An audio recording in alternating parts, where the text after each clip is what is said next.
There's one word I would like to share with all of you, और एक वचन मैं आपके साथ बांटना चाहता हूँ that whatever God calls you to do, He will give you the power to do. और परमेश्वर आपको जो भी कार्य करने के लिए बुलाता है उस कार्य को करने के लिए वो आपको सामर्थ देगा। Definitely. और निश्चित रूप से He cannot call you to do something without giving you the power to do it. और आपको सामर्थ दिए बिना कोई भी कार्य करने के लिए वो नहीं बुलाएगा। That is faith. और ये विश्वास है। Just like you believe God has forgiven your sin when you confessed it. और जब आपने अपने पापों को अंगीकार किया, आपने विश्वास किया कि परमेश्वर ने आपके पापों को माफ There is किया है। another area where you must have faith. और दूसरा भी क्षेत्र है जहाँ पर आपको विश्वास रखना है। If God has called me to live at a certain standard, He will definitely give me the power to live there. यदि परमेश्वर ने एक स्तर में मुझे रहने के लिए बुलाया है तो सच में परमेश्वर निश्चित रूप से मुझे सामर्थ देगा। But if you think of some unrealistic standard which you have made for yourself or which you imagine somebody is preaching, और अगर आप ऐसे कोई अवास्तविक या सच में वास्तविकता नहीं ऐसे किसी स्तर को जिसने प्रचार किया उसको रखते हैं and you can't reach it and you keep condemning yourself, और उस स्तर तक आप नहीं पहुंच पाते, तब अपने आप को दोषित महसूस करते हैं, then you have to blame yourself. तब अपने आप को आप दंडा क्या करते हैं? You are putting a standard which even God has not put. और अपने आप को वो स्तर पर पहुंचाने की कोशिश करते जो परमेश्वर ने भी नहीं चाहा। For example, उदाहरण के रूप में to be absolutely perfect like Jesus was on earth. और यीशु मसीह धरती के ऊपर जैसा सिद्ध था उस प्रकार पूरी तरह से शुद्ध अपना सिद्ध बनना। And you say I'm not like that and you keep condemning yourself. और हम ये सोचते हैं कि मैं यीशु के समान नहीं हूं और अपने आप को दोषित सोचते हैं। That you have to blame yourself for taking such an unrealistic standard. और जो ऐसे वास्तविक ऐसे जो निर्णय नहीं है या स्तर नहीं उसके लिए आप अपने आप को दोषित ठहराते हैं। Let me show you two verses in 1 John. और पहला यूहन्ना में दो चीजें मैं आपको बताना चाहता हूँ। This phrase living as Jesus lived. और ये जो कथन है कि यीशु के समान जीवन जीना, In the Living Bible, living अनुवाद में 1 John 2:6, पहला यूहन्ना 2:7 it says anyone who says he is a Christian must live as Christ lived.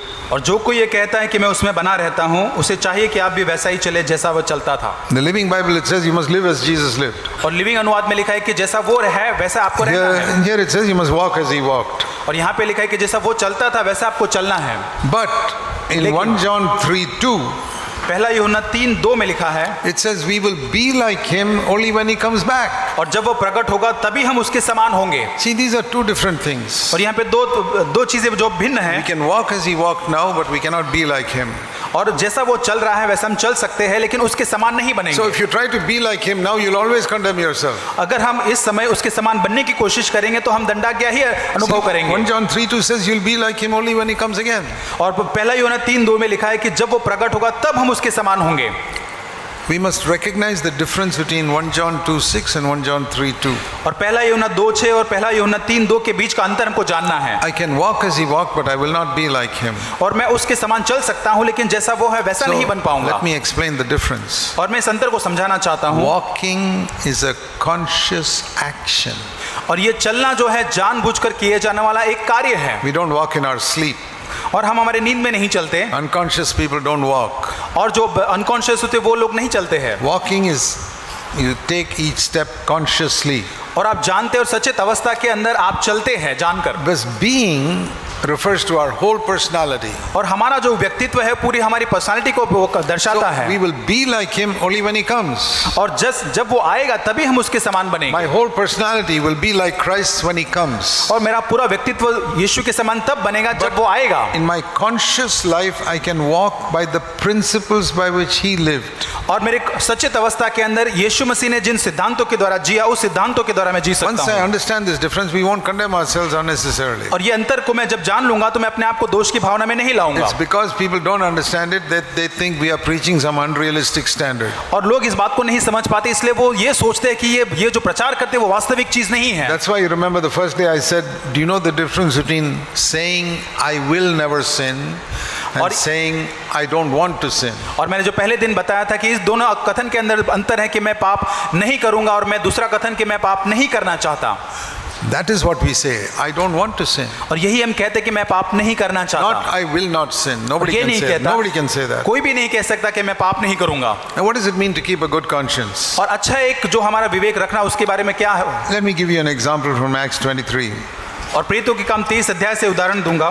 Acts 23, प्रेरितों के काम 23 अध्याय, Paul said, पौलुस कहता है verse 1, वचन 1, he told the high priest, I have lived my life with a perfectly good conscience till today और वो महायाजक को कहता है कि परमेश्वर के लिए बिल्कुल Before सच्चे God. विवेक के साथ मैंने जीवन बिताया है before God. परमेश्वर के सामने। What a wonderful testimony. और कितनी अद्भुत गवाही ये है। When the high priest heard it, he slapped him, और told जब somebody to महा- slap him. और महायाजक ने जब सुना तो किसी को उसने बोला कि इसको थप्पड़ मारे And immediately Paul lost his good conscience. और उसके बाद तुरंत ही उसका जो अच्छा विवेक था वो पौलुस ने खो दिया। This man who just said, और जब I've ये kept व्यक्ति a ने good भी conscience कहा all my life, मेरे जीवन भर मैंने अच्छा विवेक रखा है he suddenly lost his temper. और उसके बाद तुरंत उसका क्रोध वो आपे said- से खो निकल जाता है। He called the priest, you whitewashed wall. How can you ask someone against the law to strike me? और यहाँ पर वो कहता है वो महायाजक से कहता है कि तू चुना फिरी हुई भीत तू कैसे मुझे मारने के लिए कह सकता है। That's a sin to call a high priest the whitewashed wall. और एक महायाजक को चुना फिरी हुई भीत कहना पाप है। Anything that Jesus would not do is a sin. और जो कुछ भी यीशु मसीह नहीं करता जो हम करते हैं तो वो पाप है। When, or you can't do in fellowship with Jesus, if you can't do it in fellowship with Jesus, it's a sin. अगर आप यीशु मसीह के साथ संगति में जो कार्य नहीं कर सकते तो आप नहीं कर पाएंगे when they दूसरी ओर। slapped Jesus, जब उसने थप्पड़ मारा यीशु no, को when they slapped Jesus, he did not say, you whitewashed wall. और जब यीशु को थप्पड़ मारा तो उसने नहीं किया कि चुना फिरी हुई दीवार। He only said, if I have done what's wrong, you hit me. If I have done spoken what's right, why do you slap me? और उसने यीशु मसीह ने सिर्फ इतना ही कहा कि मैंने कुछ गलत किया है कि मैंने सही बोला और आपने मुझे थप्पड़ मारा है। That is okay. ये ठीक है। But to say you whitewashed wall, that's a sin. लेकिन यहाँ पे एक चुना फिरी हुई भीत We ये don't- कहना एक गलत बात है। To call a authority a bad name. और एक जो अधिकारी है उसको इस प्रकार से कहना। But when Paul was made aware of it, he immediately apologized. लेकिन जब पौलुस को इस बात में पता चला उसने तुरंत उसको मान लिया And I'm sure he apologized to the high priest also. और उसने मैं मानता हूँ कि महासभा में उस And महायाजक से माफी मांगी His होगी। conscience became clear immediately. और तुरंत ही उसका विवेक शुद्ध हो गया। Because the moment you acknowledge your sin before God और जिस क्षण आप परमेश्वर के सामने अपने पाप को मान and लेते you हैं ask forgiveness from the person you hurt, और जिस व्यक्ति को आपने चोट पे उससे माफी मांग लेते your हैं conscience is clear again. और आपका विवेक और एक बार शुद्ध हो जाता So है then I understand तब मैं समझ जाता हूँ what Paul meant when he said, I've lived with a perfectly good conscience till today. और तब मैं समझ जाता हूँ जब पौलुस कहता है कि परमेश्वर के सामने आज के दिन तक मैं अच्छे विवेक के साथ जिया हूँ। He's not saying I never made a mistake till today. और ये नहीं कहता कि आज के दिन तक मैंने कभी गलती नहीं की। What he means is, ये उसका मतलब ये है as soon as I was aware of a mistake, I set it right. और जब कभी कुछ गलती का एहसास मुझे होता है मैं तुरंत उससे माफी मांगता That's हूँ। like saying as soon as I fell down, I got up. एक कहना इस प्रकार है कि जब कभी मैं गिरता हूँ तब मैं तुरंत खड़ा हो जाता I did हूँ not lie on the floor for even 5 seconds. और 5 सेकंड तक भी मैं जमीन पर पड़ा नहीं I रहता। fell down. मैं गिर Okay, गया I was careless और मैं सतर्क नहीं था and I fell down. I got up. और मैं गिर गया और मैं खड़ा हो गया। So we should not condemn ourselves that keeping a good conscience always means I never make a mistake. और अच्छा विवेक होने के लिए हमको अपने आप को दोषित नहीं ठहराना है कि मैं हमेशा मैं कभी गलती नहीं There करूंगा। are two dangers. और 2 खतरे यहाँ One पर is है। going beyond the word of God to some unrealistic standard which God does not want us to और have. पहला ये कि ऐसा स्तर जो परमेश्वर के वचन के ऊपर जाके जो अवास्तविक है ऐसे स्तर को पाने की कोशिश And the करना। other is to go down and not even live at the standard God wants us to live. और दूसरा है जो निचली कक्षा के स्तर पे जहाँ परमेश्वर चाहता है वहां तक भी हम नहीं पहुंच पाते। So that's why we need to understand the word of God clearly. और इसलिए हमें साफ रीति से परमेश्वर के वचन को समझना There's a है। difference between conscious sin and unconscious sin. और जो हम जानबूझ के पाप करते हैं और जो अचेत अवस्था में करते हैं उसके बीच में अंतर है। So walking as Jesus walked means conscious life. और जो हम यीशु के समान चलना मतलब सचेत अवस्था के अंदर जो जीवन And है। being like Jesus is referring to unconscious also. और यीशु के समान बनना वो है अचेत अवस्था के अंदर जो संदर्भ में है। Many of you may not realize that unconsciously all of us are committing many sins. और हम लोग नहीं जान पाते कि हम अचेत अवस्था में बहुत सारे पापों को करते हैं। It's possible to keep a good conscience and do a lot of unconscious wrong things. और ये हो सकता है कि अच्छा विवेक रखते हुए हम न जानते हुए बहुत सारे पाप कर सकते हैं। For example, और उदाहरण के रूप में a person who's driven all his life in India a car. और अगर एक व्यक्ति ने पूरे जीवन भर भारत देश के अंदर अगर कार चलाई He है goes to America वो अमेरिका में जाता है and he does not know that in America they drive on the right side of the road.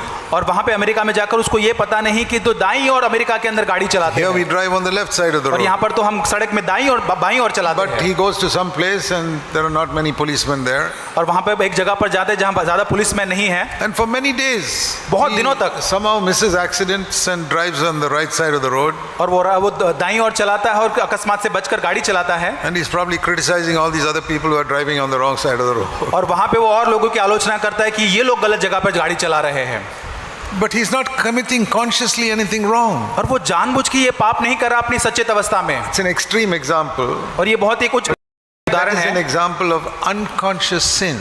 उसी प्रकार के न जानते हुए जब हम पाप करते हैं But if he comes in India and drives on the right side of the road, it will be immediately it's a conscious sin.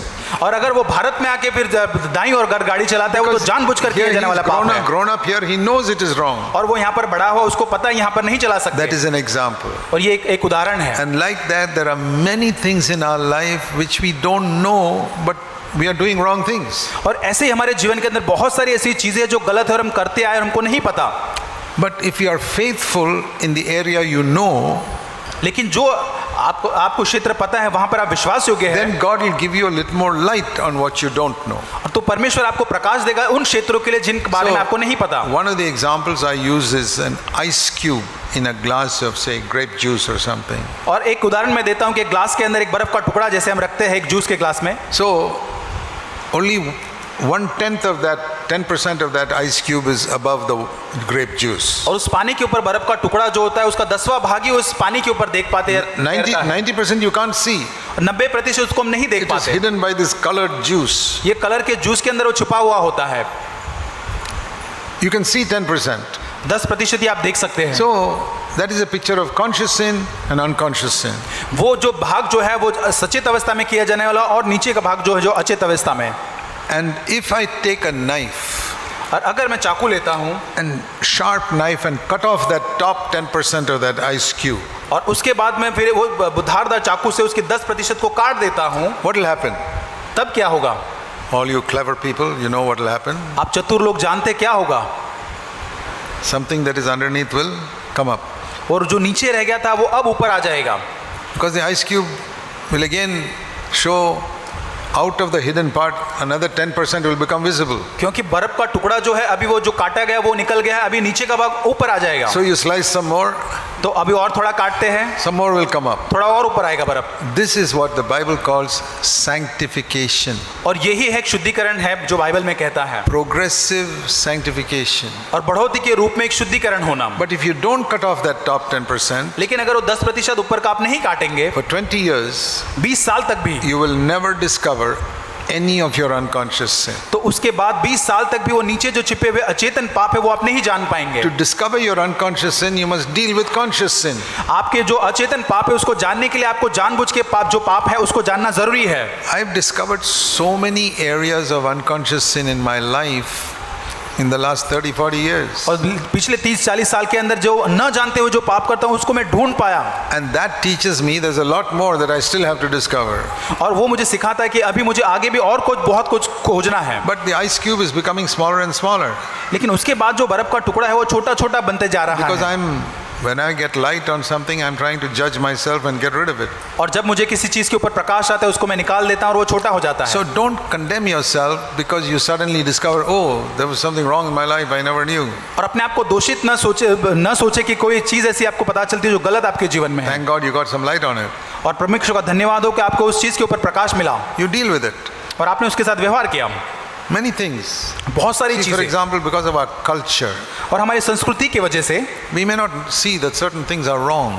और हम नहीं देख पाएंगे कि कुछ चीजें गलत है Now, for example, उदाहरण के रूप से if somebody gives me something, a gift, और कोई मुझे एक भेंट देता है if I don't even say thank you, और अगर मैं उसको धन्यवाद भी नहीं कहता to me it is a sin और मेरे लिए वो पाप होगा because I got light on that and somebody gives me something, I must say, at least say thank you. क्योंकि मुझे उस बात के ऊपर प्रकाश है अगर कोई मुझे भेंट देता है तो मुझे उसे धन्यवाद बोलना है I've met many good believers in India.